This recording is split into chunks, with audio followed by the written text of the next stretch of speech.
the power of purpose.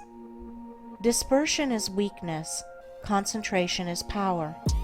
Destruction is a scattering, preservation a uniting process. Things are useful and thoughts are powerful in the measure that their parts are strongly and intelligently concentrated. Purpose is highly concentrated thought.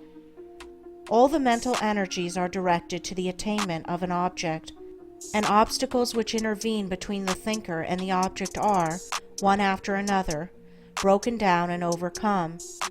Purpose is the keystone in the temple of achievement. It binds and holds together in complete whole that which would otherwise lie scattered and useless. Empty whims, ephemeral fancies, vague desires, and half-hearted resolutions have no place in purpose. In the sustained determination to accomplish, there is an invincible power which swallows up all inferior considerations and marches direct to victory. All successful men are men of purpose. They hold fast to an idea, a project, a plan, and will not let it go. They cherish it, brood upon it, tend and develop it, and when assailed by difficulties, they refuse to be beguiled into surrender. Indeed, the intensity of the purpose increases with the growing magnitude of the obstacles encountered. The men who have molded the destinies of humanity have been mighty men of purpose.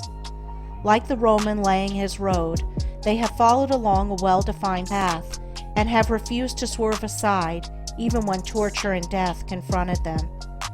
The great leaders of the race are the mental road makers, and mankind follows in the intellectual and spiritual paths which they have carved out and beaten. Great is the power of purpose. To know how great, let a man study it in the lives of those whose influence has shaped the ends of nations and directed the destinies of the world. In an Alexander, a Caesar, or a Napoleon, we see the power of purpose when it is directed in worldly and personal channels. In a Confucius, a Buddha, or a Christ, we perceive its vaster power when its course is along heavenly and impersonal paths. Purpose goes with intelligence. There are lesser and greater purposes according with degrees of intelligence. A great mind will always be great of purpose. A weak intelligence will be without purpose. A drifting mind argues a measure of undevelopment. What can resist an unshakable purpose? What can stand against it or turn it aside? Inert matter yields to a living force, and circumstance succumbs to the power of purpose.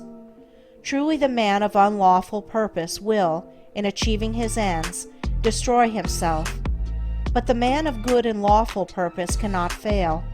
It only needs that he daily renew the fire and energy of his fixed resolve to consummate his object.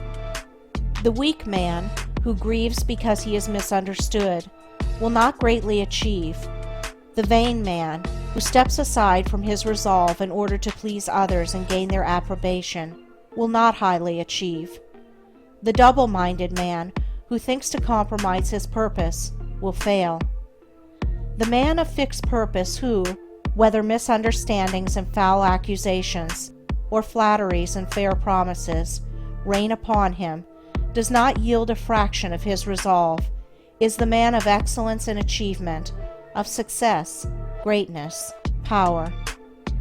Hindrances stimulate the man of purpose. Difficulties nerve him to renewed exertion.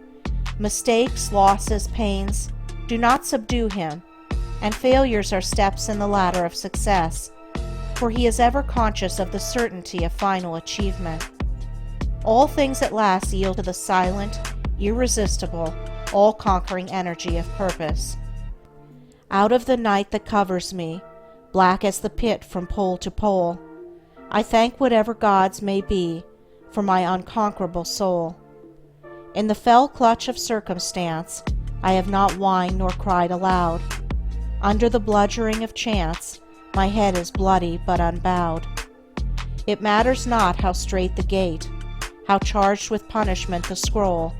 I am the master of my fate. I am the captain of my soul.